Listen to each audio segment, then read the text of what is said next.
आज का पॉडकास्ट बहुत खास होने वाला है। क्यों? क्योंकि आज हमारे साथ जो गेस्ट हैं, मैं हमेशा से चाहती थी ये मेरे साथ पॉडकास्ट पे और यहाँ बैठे और मैं सुनना चाहती थी, जानना चाहती थी, और जैसे मैं जानना चाहती थी आप लोग भी ज़रूर जानना चाहोगे।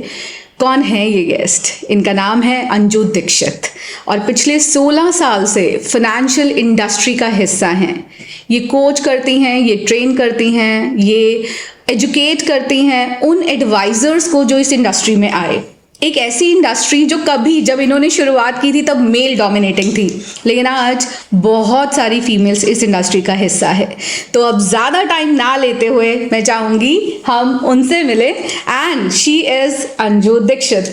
Thank you so much for choosing yourself to be here with us on this podcast today. Thank you so much for having me here. Yeah, it was really lovely. मैं बहुत टाइम से चाहती थी हम इस बारे में बात करें, इस टॉपिक को डिटेल में डिस्कस करें, बट आज वो मौका आया है। तो यस अंजू जी, ज़्यादा टाइम ना लेते हुए सबसे पहले मैं ये जानना चाहूँगी आपने ये इंडस्ट्री क्यों चुनी? I am a commerce graduate. Okay. So जब मैंने अपना एमकॉम क्लियर किया तो उसके बाद I had different options. Okay. I could go for MBA in marketing, in finance, you know, in different areas. लेकिन उस टाइम पर इट वाज अराउंड 2000 का टाइम है, 2004 की बात मैं आपको बता रही हूँ। उस टाइम पे इंश्योरेंस इंडस्ट्री में प्राइवेटाइजेशन हुआ था। अच्छा। Before 2000 insurance industry was confined to government only.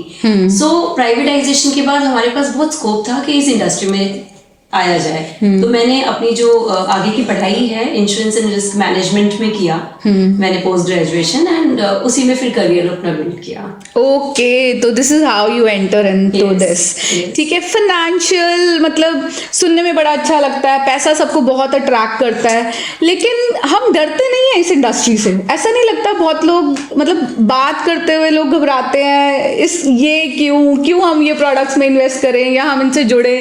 तो मतलब अगर आप, जैसे हमारे साथ बहुत सारी फीमेल्स जुड़ी हुई हैं और सब अलग अलग फील्ड्स में हैं, और मैं देख रही हूँ आजकल बहुत बूम सा आ गया है, लोग करियर अपॉर्चुनिटी को लेकर, अपने आप को लेकर, काम को लेकर बड़ा पैशनेट हो रहे हैं। ढेरों फीमेल्स हैं जो कुछ ना कुछ करती रहती हैं। तो हमने भी ये प्लेटफॉर्म इसीलिए चुना क्योंकि हम चाहते हैं जितनी भी फीमेल्स हैं जो कुछ करना चाहती हैं उनको हम सपोर्ट करें, वो यहाँ तक पहुँचे।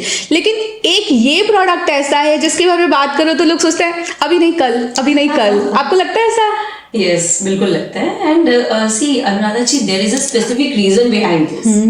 होता क्या है कि कुछ ऐसे जो प्रोडक्ट होते हैं, लाइक आप देखेंगे टेंजिबल प्रोडक्ट्स, जैसे आपका एसी है, फ्रिज है, या आपका फोन है, ये सारी चीजें जो है ये आपकी इंस्टेंट नीड है। Insurance is a very different product. ये आपको इंस्टेंट कुछ भी नहीं देता। So when a financial advisor talks about this with the client, उसको ये लगता है कि मुझे प्रीमियम पे करना है, मुझे प्रोडक्ट खरीदना है, बट मुझे तो ये डॉक्यूमेंट्स मिल रहे हैं, मुझे इसमें कुछ मिल ही नहीं रहा। हाँ जी। ये कब मिलेगा उसको? अगर if it is a health insurance तो वो बीमार होगा तब मिलेगा, या if it is a term plan तो वहां पर हम कहते हैं कि if something happens to you तो मिलेगा। If it is a pension plan तो आपको रिटायरमेंट के टाइम पे पैसा मिलेगा। So it is like a छोटा सा प्लांट जो आप आज ग्रो करोगे और वो आपको फ्यूचर में देगा। Okay. लेकिन जो मेंटालिटी है, जो मुझे लगता है, दिस इज माय ओपिनियन, आज लोगों को लगता है कि मैं अभी पैसा दूंगा मुझे कुछ मिल जाए। तो उन चीजों पे ज्यादा फोकस रहता है and people keep on delaying कि ठीक है ले लेंगे, ठीक है ले लेंगे, ठीक है ले लेंगे, वो वाली चीज रहती है। सो प्रोक्रेस्टिनेशन है, बाकी कुछ नहीं है। जब हम लोगों से डीप डाइव डिस्कशन करते हैं तो एवरीबडी वांट्स अ फ्यूचर जो उसका है सिक्योर हो। हाँ जी। लेकिन सिक्योरिटी के नाम पे जब आपको पैसा आज देना है, फ्यूचर कल सिक्योर होगा, वहां पे आई थिंक गैप है माइंडसेट में लोगों के। तो हमारा काम ही वो है उस माइंडसेट को फिल करना। हाँ, ठीक कह रहे हो आप। लेकिन एक चीज और, बल्कि मुझे लगता है आजकल बहुत सारे प्रोडक्ट्स आ गए हैं, है ना? मतलब अगर हम कुछ मेंशन करें तो बिटकॉइंस है, ठीक है, और उसके अलावा म्यूचुअल फंड्स है, इतने प्रोडक्ट्स हैं, इतने ढेर सारे प्रोडक्ट्स हैं। तो उसके अगेंस्ट आपको इंश्योरेंस क्यों इम्पोर्टेंट लगता है? See you are right, as far as investments are concern, तो आज की बात नहीं है, हमेशा से ही बहुत ऑप्शंस थी, प्रॉपर्टी हमेशा से थी, बिल्कुल राइट, शेयर मार्केट हमेशा से है, and you are right, crypto भी आ गया है, हाँ, या गोल्ड हमेशा से था। हाँ जी, हाँ जी। लेकिन ये सब इंश्योरेंस के ही तरीके हैं। अच्छा, आप देखिए कि अगर आज मुझे कोई प्रॉपर्टी लेनी है और वो 1 करोड़ की है, तो मुझे 1 करोड़ की प्रॉपर्टी के लिए आज 1 करोड़ देना पड़ेगा सेलर को, ट्रू, राइट, एंड मैं लोन लेके लूं वो प्रॉपर्टी या कैसे भी लूं, बट आई हैव टू पे 1 CR। अगर आज मैं कोई गोल्ड लेती हूँ तो गोल्ड की जितनी वैल्यू है उतना मुझे देना पड़ेगा, हाँ जी। But insurance is very different. Insurance में let's take an example of term plan. हाँ, अगर मुझे ये सिक्योर करना है कि कल अगर मुझे कुछ हो गया, आज मैं हूं अपनी फैमिली के लिए, एंड अगर मुझे कल कुछ हो जाता है और मेरे बच्चों को 1 करोड़ 2 करोड़ जो भी मेरी वर्थ है वो पैसा मिल जाए, उसके लिए आज मुझे कितना देना है? तो आज मुझे हो सकता है देना है मैक्सिमम 50,000। ऐसा कौन सा प्रोडक्ट है? So there is no comparison. हाँ जी। अगर आप हेल्थ इंश्योरेंस की बात करें, आप प्रीमियम दे रहे हो 30,000 40,000, और आपकी इंस्टेंट अगर आप बीमार हो जाते हो या एक्सीडेंट हो जाते हो और आप हॉस्पिटल में एडमिट हो रहे हो, तो आपको मिल रहा है पूरा up to your sum insured, that is 10 lakh 20 lakh 1 CR की भी आज हेल्थ इंश्योरेंस की पॉलिसी है। सो दिस इज लाइक आपने एक छोटा सा अमाउंट देके बहुत बड़ी प्रॉब्लम को सॉर्ट आउट कर लिया है। ओके, ये चीज आपको कहीं नहीं मिलेगी। तो अगर किसी को इंश्योरेंस समझ आता है तो देयर इज नो कंपैरिजन। आप फिर इसको इन्वेस्टमेंट से कंपेयर, क्योंकि जो सिक्योरिटी है वो मिसिंग है, म्यूचुअल फंड्स में भी मिसिंग है, आज मिसिंग है। सी, अगर आज मैंने 10 लाख के म्यूचुअल फंड ले लिए या 10,000 के ले लिए, तो अभी वो उतने के हैं। हाँ जी। मार्केट अगर नीचे जा रही है, हो सकता है वो थोड़े से नीचे भी आ जाए। बिल्कुल, बिल्कुल। वो मुझे कब देंगे पैसा? 10 साल बाद, 15 साल बाद। इंश्योरेंस मुझे आज देगा। मैंने आज पॉलिसी ली 30,000 35,000 जो भी एज के हिसाब से एंड टर्म्स एंड कंडीशंस के हिसाब से प्रीमियम है, मैंने आज 50,000 पे किया। कल अगर मुझे कुछ हो जाता है, मुझे कंपनी 1 CR दे रही है मेरी फैमिली को। ये कौन सा प्रोडक्ट है? आप मुझे बताइए, या कोई भी मुझे बताया, कि चैलेंज करती हूँ मैं तो कि इंश्योरेंस के कंपैरिजन में कोई भी ऐसा टूल मुझे बताइए कि ये सिक्योरिटी इंश्योरेंस से बेटर है। पॉइंट तो है, बट एक क्वेश्चन मैं ऑडियंस की तरफ से पूछना चाहूंगी। मेरे साथ, बिकॉज आप जानते ही हैं जैसे कि हमारे साथ क्लब है और क्लब में ढेरों फीमेल्स जुड़ी हुई हैं। हाँ जी। तो फीमेल्स को ना किटी बड़ी अट्रैक्ट करती है बट इंश्योरेंस तो नहीं क्योंकि हमें लगता है वो पैसा घूम रहा है हमारे हाथ में, हमारी पॉकेट में, हमें किसी को बताना नहीं, ढका ढका रहता है और जब चाहिए मिल जाता है। तो आप क्या एडवाइस करेंगे ऐसी फीमेल्स जो 5-10 हज़ार हर महीने निकालने को और घुमाने को तैयार है, लेकिन मतलब मैं इन शॉर्ट आपसे यही चाहूंगी कि हमारे साथ जितनी फीमेल्स हैं आज उनकी वेल्थ बढ़नी चाहिए। मतलब वो सब जुड़े हैं, पैसा दे भी रहे हैं, जोड़ भी रहे हैं, तो कुछ बनना तो चाहिए ना। जब आप इतना कुछ बता रहे हो तो कुछ ऐसा भी है आपके पास? ट्रू। देखिए, मैं आपको ना एक छोटा सा किस्सा बताऊंगी। अच्छा। हमारे जहाँ मैं पहले रहती थी, वहाँ पे एक आंटी रहती थी हमारे यहाँ। उनकी एज होगी 60-65। Okay. So she had 2 sons और दोनों US में सेटल थे। अच्छा। और when she was 60-65, I think, अभी तो अगर वो हैं, मैं टच में नहीं हूँ अब उनसे, लेकिन तब वो 60-65 थी, तब अंकल की डेथ हो गई। ओके। राइट। तो वो उस पूरे फ्लैट में अकेली रहती थी and she was dependent on her kids कि वो US से उनको पैसा भेजेंगे या कुछ करेंगे। एंड फिर उन्होंने क्या किया, वो आई थिंक 2 bedroom फ्लैट था, उसमें PG रखा। अच्छा। राइट, कि मेरा कुछ इनकम हो जाए। वो एक रूम में खुद रहती थी और एक रूम को डिवाइड करके उन्होंने कुछ गर्ल्स को रखा या कुछ किया।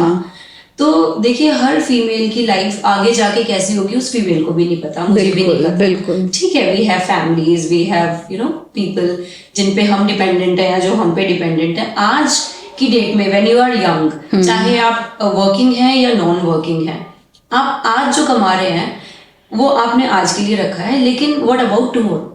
सो इंश्योरेंस की जब भी आप बात करोगे, फाइनेंशियल टूल्स की जब भी आप बात करोगे, हम आज की बात ही नहीं करते, हम बात करते हैं फ्यूचर की, विच इज हाईली अनप्रिडिक्टेबल। किसको पता था कोविड आ जाएगा? किसको पता था 4-5 महीने नहीं 2 साल ऐसे जाएंगे जब किसी की कोई इनकम ही नहीं होगी। अगर आपके पास कोई फंड्स थे तो आपने सरवाइव कर लिया, अगर आपके पास फंड्स नहीं थे तो people struggled badly. And think about those families जिनके घर में एक कमाने वाला था या दो कमाने वाले थे. I have seen such families. मैं डाइग्रेस कर रही हूँ थोड़ा सा टॉपिक से. I will come back to the topic. But it's important, we have many stories. मतलब आपने कोविड मेंशन किया Actually. तो मुझे रियलाइज हुआ कितनी फैमिलीज हैं जो बिल्कुल डिस्टर्ब हुई. फीमेल्स ने घर बेचे और बहुत कुछ. Many families, let me tell you, जो हमारे जान पहचान की ही फैमिलीज है. So it's not about reading the newspaper और listening TV news. It was like around us, जहां पर पहले बेटा गया कोविड से, फिर फादर चले गए. Oh. घर में कौन रह गया? वाइफ, सास, बच्चे, एंड सब हाउसवाइफ्स थी. तो आप ये देखिए, अगर इंश्योरेंस नहीं है तो ऐसी सिचुएशन में क्या करेंगे? प्रॉपर्टी बेचेंगे, उसमें तो आप खुद रह रहे हो, या आपकी चलती हुई फैक्ट्री बेचोगे, वो तो अब आपको चलानी है. हाँ, राइट. सो ये सारी चीजें आपको, जैसे आपने LIC की एक लाइन भी सुनी होगी, जिंदगी के साथ भी जिंदगी के बाद भी. राइट. टाटा में हम एक लाइन बोलते हैं, जियो बेफिक्र. सो जियो बेफिक्र कैसे? आपने कोई तो शील्ड, कोई तो प्रोटेक्शन रखा होगा, तभी तो बेफिक्र जियोगे. True. आज अगर मैं यहाँ पॉडकास्ट में आपके साथ बैठी हूँ तो आई हैव एंश्योर्ड कि मेरे घर पे कहीं लॉक लगा हुआ है, हाँ जी. या मैं कुछ सिक्योरिटी करके आई हूँ, या आप गैस बंद करके आए हो. हाँ. फीमेल्स हम छोटी छोटी चीजें याद रखते हैं. आप सोचोगे अगर आपका घर इनसिक्योर है, या आपको अभी याद आ जाए कि यार मैं लॉक नहीं करके आई, तो शायद आप यहाँ बैठ के पॉडकास्ट के बीच में ही आप उसको कहोगे रोको एक बार, मैं चेक कर लूँ घर पे, या किसी को बोलूँ कि ताला लगा दो या कुछ कर दो. सो इट इज लाइफ का ताला. आपने अगर इंश्योरेंस ले लिया तो अब आप बेफिक्र जियो, आप किटी करो, आप एंजॉय करो, आप ट्रैवल करो, क्योंकि आपका एक एस्पेक्ट, आपका फ्यूचर, वो सिक्योर है. तो मैं उन आंटी की बात बताती हूँ आपको. अगर उन्होंने टाइम पे कोई इंश्योरेंस प्रोडक्ट्स लिए होते और पेंशन प्लान्स लिए होते तो उनको ना छोटी छोटी चीजों के लिए स्ट्रगल नहीं करना पड़ता. एंड ऐसे तो कितने सारे एग्जांपल्स हैं आज, जहाँ पे आपके बच्चे जिन पे सारा पैसा आपने लगा दिया उनकी एजुकेशन पे, और अब वो जाके बैठ गए फॉरेन कंट्रीज में. नाउ अंकल आंटी बैठे हैं and they are like waiting for their children to take care about them. तो आपको अपना जो ओल्ड एज है अपनी, उसका इंतजाम खुद करना है. क्योंकि देखिए, पहले एक फियर था कि if something happens to me, तो दो फियर है इंश्योरेंस में जिसको हम टेक केयर करते हैं. One is fear of dying too early, और उससे बड़ा जो फियर है, fear of living too long. Yes, that's also and अगर कोई फाइनेंशियल बैकअप नहीं है तो ये फियर है. अदरवाइज आपके पास फाइनेंशियल बैकअप है तो dying too early is also not a fear, and living too long is also not a fear. Okay. क्योंकि दोनों केस में सबसे बड़ा साथी है आपका, आज मुझे लगता है, पैसा है. बिल्कुल और सही. ये पैसा आएगा कैसे?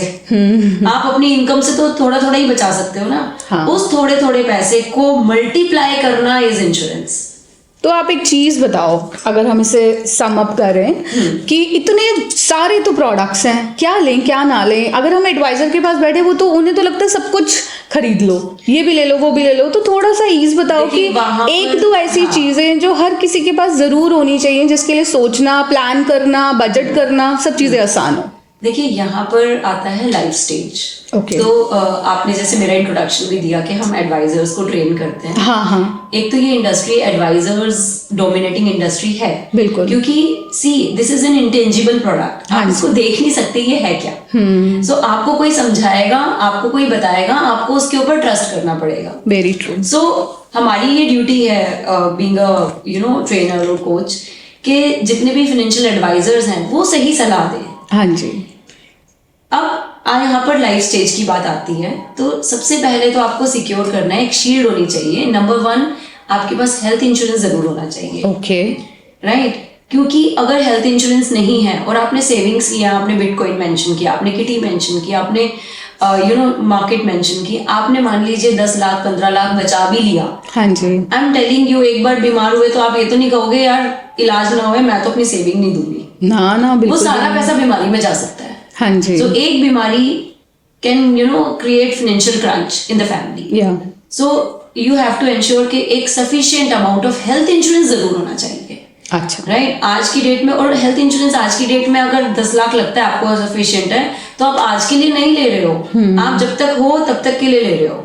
And there is a data which says कि जो आपका मेजर 80% हेल्थ का एक्सपेंडिचर है हॉस्पिटलाइजेशन पे, वो तब होगा जब आपकी डेथ होने वाली है. क्योंकि at the end of the life ना, जब कोई हॉस्पिटलाइज होता है तो वो वेंटिलेटर पे होता है, वो आईसीयू में होता है, 7, 8, 10, 15 लाख क्या लगेगा, कुछ नहीं बिल्कुल पता। लिमिट्स ही नहीं रह गई अब तो वो इंश्योर करना बिकॉज हॉस्पिटल नहीं, मुझे लगता है होटल्स हो गए हैं actually. So that is the first policy anyone should have. Okay. Second, जो एक ब्रेड अर्नर है फैमिली का, जो करता धरता है फैमिली का, दूसरा जो उसको सोचना चाहिए term plan, which is very cheap, बहुत सस्ता है एंड आपकी वर्थ के हिसाब से आपको मिलता है। So if something happens, life is unpredictable. हम कड़वी बात जरूर करते हैं क्योंकि हमारी इंडस्ट्री ऐसी है। आप आज हो, अगर आप कल नहीं हो तो क्या? आपके बच्चों की फीस कैसे जाएगी? आपको कितनी चिंता रहती है कि आज फीस देनी है, आज घर का खर्चा देना है, फिर हमें ये प्लान करना है। एक ट्रैवल के लिए भी हम प्लान करते हैं कि 1-1.5 लाख रुपए साल का हमें ट्रैवल पे भी डालना है। लेकिन अगर आप हो ही नहीं तो आपकी फैमिली का क्या होगा? So if you have family behind you, your wife is there, your parents are there. Wife मैंने बोला क्योंकि मेल ज्यादा डोमिनेटिंग है वर्किंग लाइफ में, but even if the female is there, तो उसको भी सोचना है कि आज मेरी इनकम पे डिपेंडेंसी है मेरी फैमिली की, आज मैं कमा के दे रही हूँ, अगर मुझे कुछ हो जाता है तो क्या होगा? So that is term plan. Okay. Third है old age retirement planning, very very important and let me tell you, बहुत इग्नोर्ड है, बहुत इग्नोर्ड है। आप कहते हो मैंने प्रॉपर्टी ले ली किराए पे, आप प्रॉपर्टी का एक कमरा तो नहीं बेच सकते निकाल के जरूरत आने पर। हाँ जी, राइट। ये ऐसा नहीं है कि बाथरूम बेच दिया या किराए पे दे दिया, उस घर में तो आप खुद रह रहे हो। तो आपको कुछ रिटायरमेंट सॉल्यूशंस हैं हमारे पास जिसमें आपको इनकम आती है। अच्छा। राइट। तो ये आज आप देखोगे प्राइवेट सेक्टर में ही ज्यादा लोग काम कर रहे हैं, कोई पेंशन नहीं है। हाँ जी। सो आपका एक अरेंजमेंट होना चाहिए कि कल को आपको अपने बच्चों के सामने भी हाथ ना फैलाने पड़े। क्योंकि मैं जानती हूँ जो मेरी जनरेशन है, आप हो, मैं हूँ, हम लोग चाहेंगे आज भी हम कमा रहे हैं और हमें मांगना ना पड़े। बिल्कुल बिल्कुल। राइट। तो ये वाली सिचुएशन, और फीमेल्स के लिए स्पेशली, अगर आज हस्बैंड है तो ठीक है, कल हस्बैंड नहीं है तो बच्चों से नहीं मांगना चाहेंगी फीमेल्स। सो ऐसी सिचुएशंस के बारे में ही सोच सोच के आपको प्लानिंग अपनी करनी होती है। एंड यस, बेस्ट तरीका यही है, you have someone with you and spend time on this. लोग टाइम ही नहीं देना चाहते, सबसे बड़ी प्रॉब्लम ये है। इट इज नॉट कि आपने कुछ देखा, ये पेंटिंग देखी और आपने खरीद ली। You give time to this. आप पेन पेपर लेके बैठिए, अपने लाइफ के गोल्स डिसाइड कीजिए, आपको अपनी रिटायरमेंट में आप अपने आप को कैसे देखना चाहते हैं वो डिसाइड कीजिए, कितने फंड्स आपके पास हैं, कितना फंड आप ये पूरी एक प्लानिंग है। It's a beautiful planning. एक बार आपने कर ली, let me tell you, life बहुत कूल और बहुत इजी जाने वाली है। लेकिन अगर आपने प्लान नहीं किया है और आप आंख बंद करके, जैसे कबूतर होता है ना, बिल्ली को देख के आंख बंद कर लेता है, लेकिन क्या होगा? बिल्ली की आंख बंद नहीं है, बिल्ली खा जाएगी। सो यहाँ पर इस कॉन्टेक्स्ट में लाइफ बिल्ली है और हम जो इग्नोरेंट बैठे हुए हैं हम कबूतर हैं। ओके। ज्यादातर लोग ऐसे ही जी रहे हैं। बस मतलब ये एक बिटर ट्रुथ है, इसको एक्सेप्ट तो करना पड़ेगा। मुझे लगता है आपकी बात सुन के मेरे दिमाग में तो एक ही चीज आ रही है, हर फीमेल की ड्यूटी है कान खींच के अपने घर में एक, सबसे पहले हेल्थ इंश्योरेंस, उसके बाद टर्म प्लान, और फिर अगर हम फ्यूचर प्लान सिक्योर चाहते हैं तो अपना रिटायरमेंट प्लानिंग जरूरी है। इसके अलावा भी, जैसे आपने अभी बोला किटी में स्पेंड करना चाहते हैं, कमेटी लोग डालते हैं। बिल्कुल। I am not against anyone. So ये पॉडकास्ट बहुत सारे लोग देखेंगे जो कमेटी चलाते हैं या फिर जो किटीज चलाते हैं, हम लोग भी इन्वॉल्व रहते हैं, आपकी कम्युनिटी है। हाँ जी। बट देखिए, बहुत सारे केसेस में हमने देखा कि वो पैसे लेके भाग गया। ये ट्रस्टेड ऑर्गेनाइजेशंस हैं जहाँ पे आप, अगर आप टाटा की बात करें या आप LIC की बात करें, आप किसी भी ऑर्गेनाइजेशन की बात करें, मैं I am not promoting any organisation here, I am talking about a general thing, कि आप एक बड़ी ऑर्गेनाइजेशन को ट्रस्ट करना बहुत आसान है और आपका पैसा सेफ है, आपकी इनकम वाइट है, आपको टैक्स नहीं देना पड़ रहा, बहुत सारे फीचर्स हैं। ओके। सिर्फ एक ही प्रॉब्लम है Anuradha ji, lack of knowledge, lack of knowledge and lack of knowledge. आज लोगों को पता ही नहीं है मेरा पैसा सेफ कहाँ है, एंड इट्स लिक्विड ऑल्सो। कुछ लॉक इन पीरियड रहता है हमारे यहाँ पर प्रोडक्ट्स में, लेकिन उसके बाद you can withdraw your money. Okay. So it's not that कि मुझे पैसा चाहिए उस टाइम मेरे हाथ में नहीं होगा। And diversify your funds. We don't say कि आप किटी मत कीजिए, वी डोंट से आप ट्रैवल मत कीजिए, वी डोंट से आप गोल्ड मत लीजिए। Diversify your funds. आप छोटा छोटा करके भी एक बहुत बड़ा पैसा बना सकते हो इंश्योरेंस में। ओके। मतलब इसमें भी ग्रो कर सकती है मनी, बहुत ग्रो कर सकती है। क्योंकि किट्टी में तो हम सेम अमाउंट देते हैं। नो, यहाँ पर आप देखिए, जैसे यूलिप प्लान्स हैं, these are market linked plans. So share market में आपके खतरे हैं, हाँ लेकिन जी। यूलिप में खतरे नहीं है। क्यों नहीं है? क्योंकि यहाँ पे लॉन्ग टर्म है, सो वो एवरेज आउट हो जाता है अमाउंट। आपने आज शेयर में लगाया, कल आप मार्केट देखोगे, आप डर जाओगे, अरे बाप रे ये नीचे आ गया। बिल्कुल। तो यहाँ पे 1-2 दिन की कहानी नहीं है। It's not trading, it's investment. जब आप बात करते हो इन्वेस्टमेंट की, इट्स नॉट जुआ कि आपका पैसा चला जाएगा कहीं नहीं। वो थोड़ा बहुत 19-20 का फर्क हो सकता है रिटर्न्स में आए, बट दैट डजंट मैटर, वो आपको अच्छा ही आएगा। Okay. So it's all about, जैसे मैंने बोला आपको, it's all about having a right knowledge. आजकल तो बहुत तरीके आ गए नॉलेज लेने के लिए। आप यूट्यूब पे देखिए या कोई भी अच्छा चैनल देखिए, तो आपको वैसे भी नॉलेज हो जाती है, बट इंक्लिनेशन ही नहीं है ना। हाँ जी। इंक्लिनेशन खर्चे की तरफ है। बिल्कुल। Let me tell you, European countries में या वेस्टर्न कंट्रीज में there is a concept, income minus saving then expense. Yes. And India में हमारे यहाँ क्या उल्टा, है? opposite है। माइनस एक्सपेंस देन जो बचेगा तो सेविंग। हाँ, last मतलब में सेविंग ही लास्ट में है। सो जो आप देखेंगे, अरे यूरोपियंस तो बहुत खर्च करते हैं, भाई उन्होंने पहले से इंश्योर कर लिया है, उनकी सेविंग्स डन है। मतलब मुझे लगता है जितने भी यूरोपियंस ही क्यों, कोई भी किसी भी कंट्री की आप बात करो, वो लोग हाँ, 2 western। महीने 3 महीने वेकेशन अफोर्ड कर पाते हैं। हम लोग सोच भी नहीं पाते, वो हम इसलिए कभी नहीं कर सोच पाते हैं, सकते वो ऐसा। इसलिए कर पाते हैं कि एक major part of their income, may be 10%, 20% जो भी है, दे एंश्योर टू सेव। आप डेटा उठा के देखिए, इंश्योरेंस की पेनिट्रेशन आज कितनी है इंडिया में? 4.2%, 4.8%। That's very bad. एंड आप वेस्टर्न कंट्रीज की उठा के देखिए, आप वर्ल्ड वाइड एवरेज इज 7%।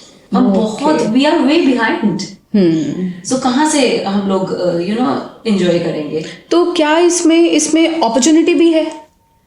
सी ये एक ऐसा बिजनेस है अनुराधा जी, जो जीरो कॉस्ट बिजनेस है। ओके।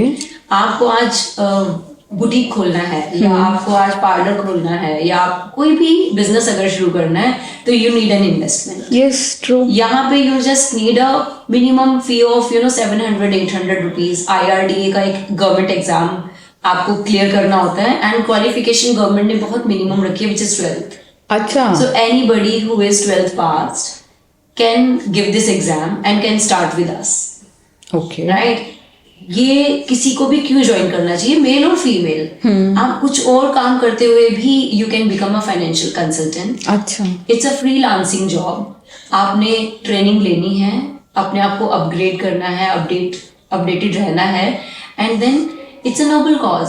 आप आज किसी को हेल्थ इंश्योरेंस देंगे, राइट? और कल जब उनको कोई हॉस्पिटल में एडमिट होगा, तो वो आपको दुआएं भी देंगे, राइट? वो बोलेंगे कि थैंक गॉड आपने हमें ये इंश्योरेंस दिया, और आज जब हम हॉस्पिटल में एडमिट हुए 4 लाख रुपए हमें इंश्योरेंस से मिल गया, राइट? तो आपको अगर अच्छा लगता है लोगों से कनेक्ट करना, अगर आपको लगता है कि आप फुल टाइम किसी जॉब में नहीं जा सकते, आपको फ्रीलांसिंग करनी है, तो it's a best business, kind of part time. Yes. And let me tell you, बहुत सारे लोग हमें मिलते हैं जो 20-25 हजार 50 हजार की जॉब करते हैं, एंड सुबह 7 बजे घर से निकलते हैं, रात को 9 बजे आते हैं। हम उनको बोलते हैं कि आप ऐसा कुछ कीजिए जिसमें आप लोगों से मिल रहे हैं, कांटेक्ट कर रहे हैं, और दिन का आप सिर्फ 3 घंटे अगर ईमानदारी से दे देंगे इस इंडस्ट्री में, तो money is not a concern. अच्छा, मतलब इतना potential मनी है। Making industry. Okay, great, wonderful. So you can have people जो insurance agents, and they are having Mercedes and BMWs. So people have आपकी बात सुन के एक एग्जांपल, मैं एक स्टोरी शेयर करना चाहूँगी। एग्जांपल तो नहीं कहूँगी, बहुत ही इमोशनल है, मैं नाम नहीं मेंशन करना चाहूँगी। Okay.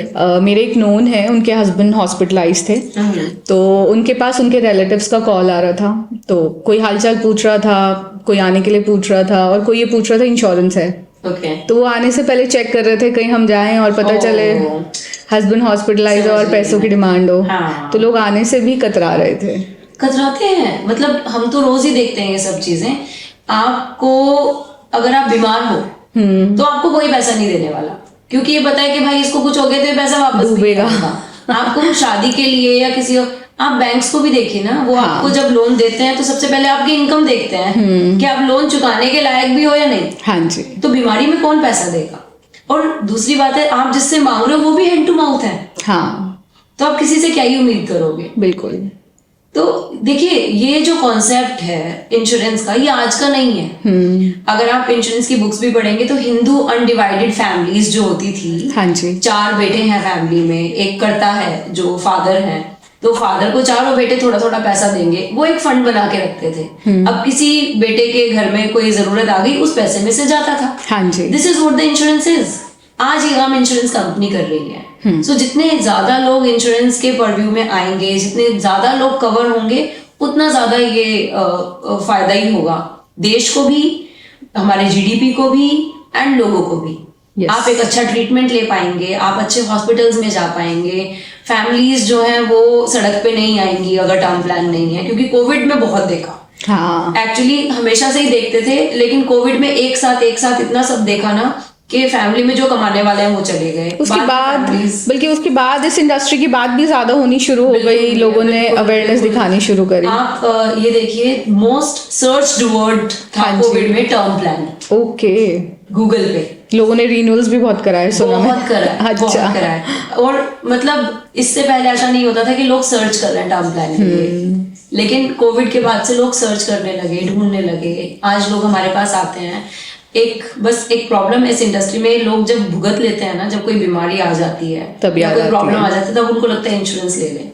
But let me tell you, एक बहुत इंपॉर्टेंट बात है जो मैं इस पॉडकास्ट के जरिए बोलना चाहूंगी आपकी ऑडियंस को भी, कि इंश्योरेंस आप तब लीजिए जब आप हेल्दी हैं, राइट? इसलिए एक सेइंग भी है, चेकअप की उम्र में नहीं, मेकअप की उम्र में इंश्योरेंस लेना है। हाँ, ताकि चेकअप की उम्र में आप सफर ना करो। हाँ जी, चलो, दैट्स सो वंडरफुल, एकदम डिफरेंट।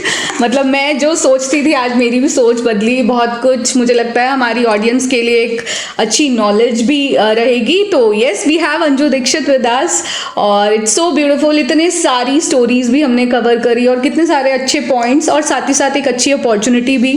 तो अगर आप कुछ करने की सोच रहे हैं तो भी this is the beautiful industry. मतलब आप किसी अच्छे काम के लिए भी जाने जाओगे, और मुझे लगता है इससे बड़ी सपोर्ट आप सोसाइटी को क्या दे सकते हो।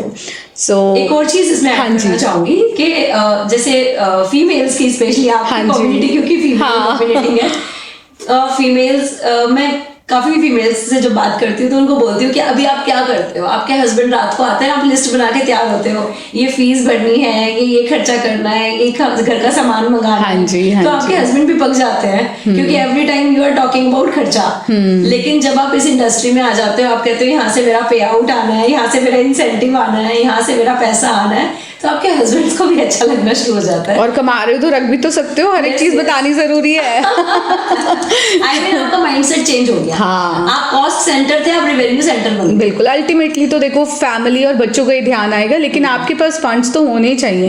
हर समय ऐसे क्यों? मेरे फादर ने हमेशा एक ही चीज बोली है, ऐसे नहीं करना, हाँ, ऐसे करना है। एब्सोल्युटली। तो बस उसी पे काम करते आए आज तक। चलो, thank you so very much Anju ji, that's so beautiful. बहुत सारे मैसेज, बहुत सारी knowledge, and it's a wake up call. तो मैं यही कहूंगी, मुझे बड़ा ही अच्छा लगा आपसे इतनी सारी बातें करके। और ऐसे ही आपको पॉडकास्ट में मिलते रहेंगे बहुत स्पेशल स्पीकर्स, बहुत सारी नॉलेज। और आप हमारे चैनल को ऐसे ही फॉलो कीजिए। सीजन 1 की आज ये खास पॉडकास्ट अंजू दीक्षित के साथ। Thank you so